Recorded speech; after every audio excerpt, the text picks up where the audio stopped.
Recording.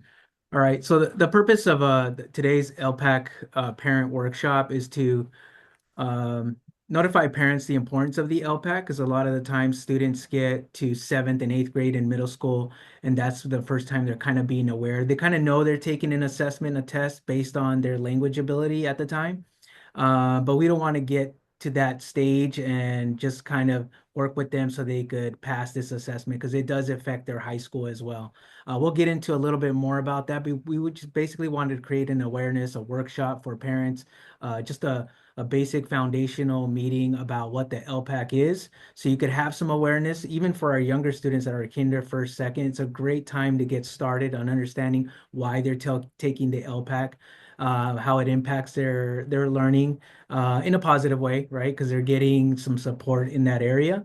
But also how it impacts them as they get older into the middle school and then on to high school. So we just kind of wanted to create an awareness. So I have Carolina Rubalcaba here who will present the workshop. And then we also have our assistant principals, Leslie Ochoa. So we'll go ahead and get started. Okay, good morning. Yes, I'm going to go ahead and share my screen. Like Mr. Gonzalez said, I'm Ms. Rubalcaba, resource teacher here at Nestor.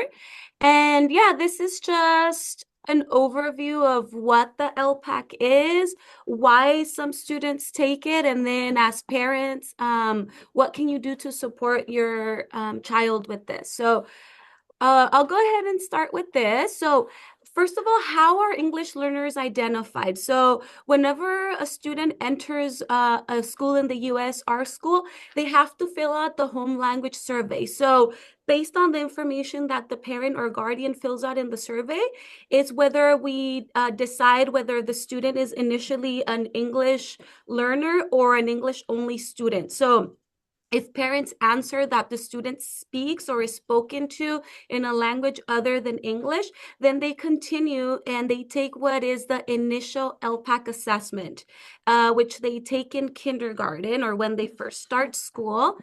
And based on their score on this initial LPAC, if they have enough English proficiency, they are considered an initial fluent English proficient student, which means they will not have English language development instruction nor have to take the LPAC anymore. But if the student shows that they are still learning the English language and they need more support with that after the initial assessment, then they are classified as an English learner and they will be receiving English language development instruction and they will be taking the summative LPAC assessment yearly until they reclassify. So we're going to go into that a little more in depth. I just wanted to show like that little graphic to show the process. So first of all, enrollment. I mentioned a little bit about the home language survey. This is what it looks like. And if the parent answers something other than English in any of the four first questions, it automatically alerts the system that students need to take the initial LPAC. So language the student first learned, if it's something other than English, even if they do it, if they have something other than English in one question, it automatically sends them to take the initial LPAC. So language spoken by the student at home, language spoken to the student at home, and language spoken by adults at home. Once we know that the student will be taking the initial LPAC, a letter is sent home to parents. At this moment, the student is classified as TBD or to be determined. We still have to see if they are English learner or they are the IFEP or the initial fluent English proficiency student. So parents receive this letter letting them know that their child will be taking the initial LPAC, and it also gives them the criteria for reclassification in the future. There have been some changes in our district for that criteria this year, but we will go into those in detail in following slides. Now, what does the LPAC assess? The LPAC assesses the four language domains: oral language by, there's a listening section and a speaking section. And then the written language areas is reading and writing. So the initial and the summative LPAC, they always assess these four domains. Okay. So when your child takes the initial LPAC, this is the initial English fluent proficient student. If they score well developed and they have sufficient English fluency, they will not be considered an English learner and they will not be taking the LPAC anymore or receiving that ELD instruction.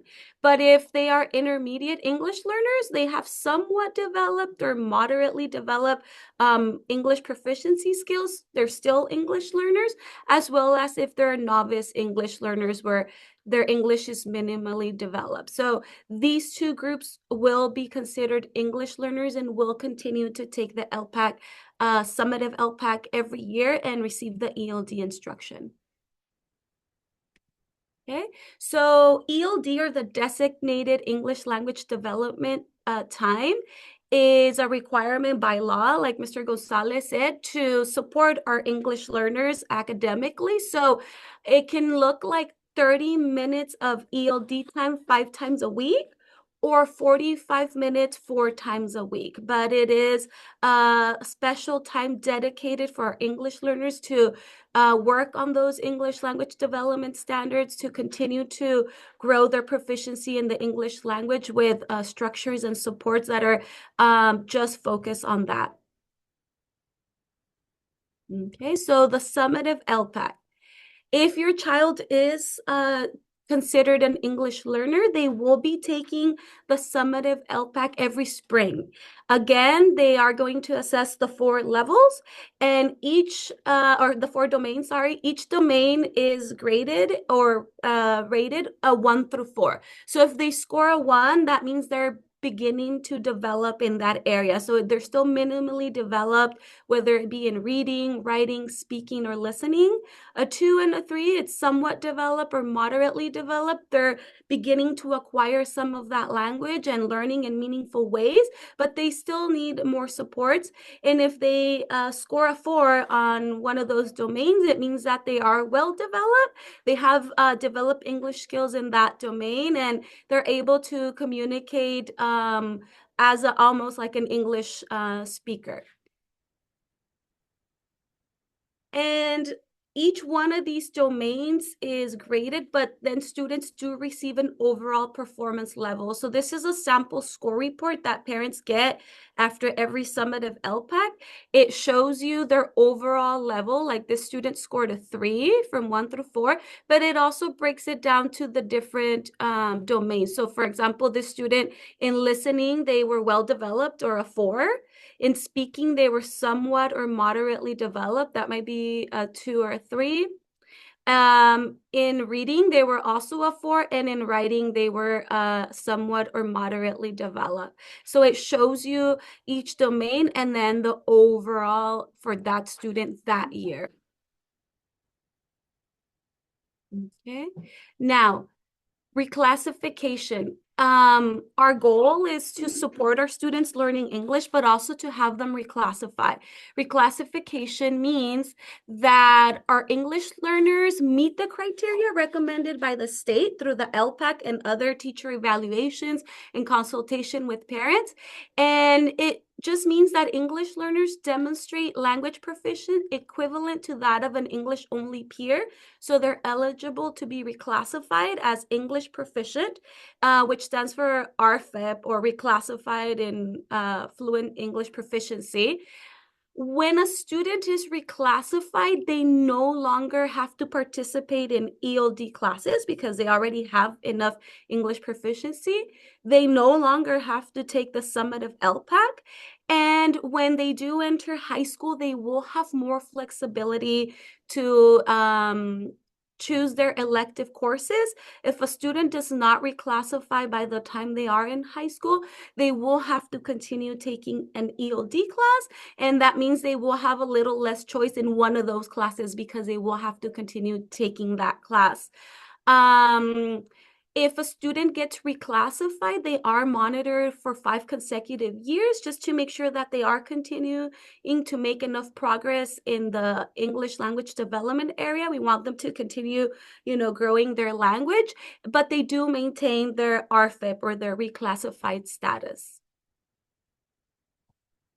Okay, so the reclassification criteria for our district this year, first of all, they have to get an overall 4 on the LPAC. That is the first criteria. If they don't get a 4 on the LPAC, then we can't continue to look at the other aspects. So they have to get a 4 overall.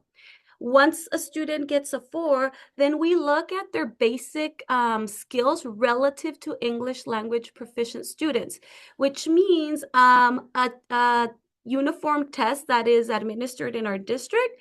This year, we are using the iReady English language arts test because everybody is taking it. So for kinder through third grade, the assessment we're using is the iReady.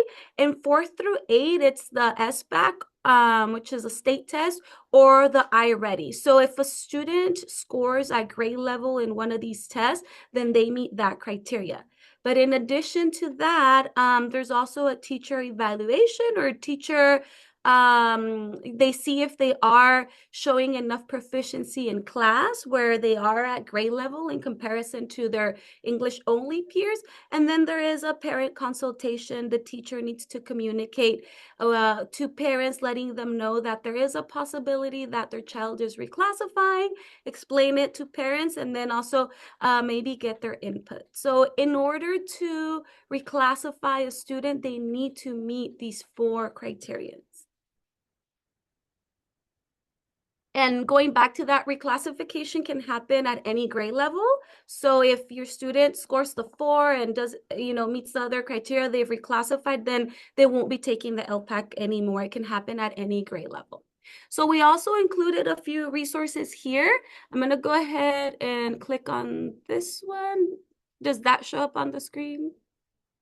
Yes, okay, so this is the letter that was sent to parents whose students will be taking the summative LPAC, informing them of when we will be taking it. Like I said, it usually, it always happens in the spring. And there are links here that as parents you can use to help you understand the LPAC a little better and what the scores are. I'm gonna go ahead and go back and show you some of those resources. So I've linked here, this is, the California Department of Education. This is just like an infographic for parents. It's giving you information of who takes it, a little bit of what was presented here. Why do they take it? How do they take it? It does tell you it's untimed and it's on the computer. It is given to, some sections are given to students one-on-one, like the speaking with our district testers, 3rd grade and through 8th grade. Our kinder through 2nd grade, it is one-on-one. It also gives you link to these other resources where you can also see a practice test. So that's what we really wanted to share with parents today. There is a website here. And if you go to these practice training resources, you can log in as parents to see what the resource is. But here, this is a practice and training test for students. So you can see what the test looks like for your students. So I'm going to log in as a guest user, and you can just put your name. I don't think you need, let me see, a guest session. Oh, let me see. I thought it was gonna let us log So in. just don't toggle it off. It should be on. You are a guest. Okay, sorry. Oh. This is what we were trying to figure out that let us. I don't know if Mr. Gonzalez or Ms. Ochoa can log in through Try there. clicking on guest user and guest session both together at the same time. No, just one of them should let you in. So go ahead and just sign in. Sign in. Oh, without anything? Yeah. Okay. Oh, there we go. Thank you. Okay, so Ms. Guevara, do you want to share what grade your child is in? So maybe we can look at that grade level? Or should we just... She's in kinder. Okay, great. Thank you. So I'll select kinder for now. So you can see what it looks like for the student. So here is a practice test and also a training test for kindergarten. So I'm going to go ahead and show the kinder, and it divides it into the domains. So this part is the LPAC for the listening practice test. the speaking, and then the reading. I'm gonna go ahead and select what the reading looks like. Okay, so this is what it looks like. Let me see. Okay, so let me see, continue. So there is a short video introducing what the LPAC is. Oh, let's see. Okay, so we'll go ahead and show. Yeah, I think But that's just to that's just test the the audio. test, right? To make sure that Your audio is okay, working. let's begin the test.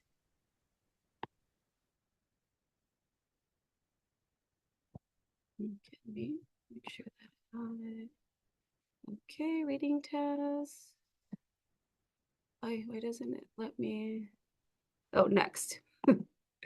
Okay, so for example, here it is. The student has to read the word mat and then name the first letter. Okay, so is gonna go ahead and select. Okay. Student provides the sound. Oh, they have to okay.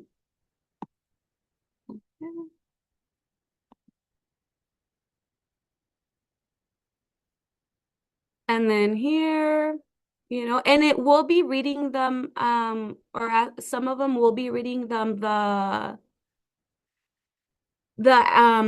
prompt. So here, for example, which one's the mat? I will select mat. I'm gonna go to my next question. Okay. So I'm gonna go back, and you can actually explore all the domains in the test and have some of your questions answered through there. Sorry. I don't know if Ms. Ochoa or Mr. Gonzalez want to add anything to this portion.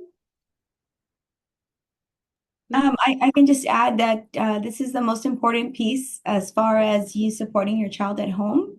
I think it's important that if you have the opportunity to sit down with them, log on, and expose them to the types of questions that they will be taking in the 4 different domains, I think that will be very beneficial in preparation for the actual LPAC test in hopes that they reclassify. Yeah, and also And just they're also doing it in the class. So it'd be good to just have that extension at home, just that continued practice as homework as well. yeah, or so at least that they're exposed to the format, even if they don't know the words, and that also will help them, feel a little more comfortable when the test comes, not as, anxious or worried. It will give them a little comfort level to kind of know what the test will look like for them. Mhm. So I think that was it. I don't know if our parents have any questions. Yes,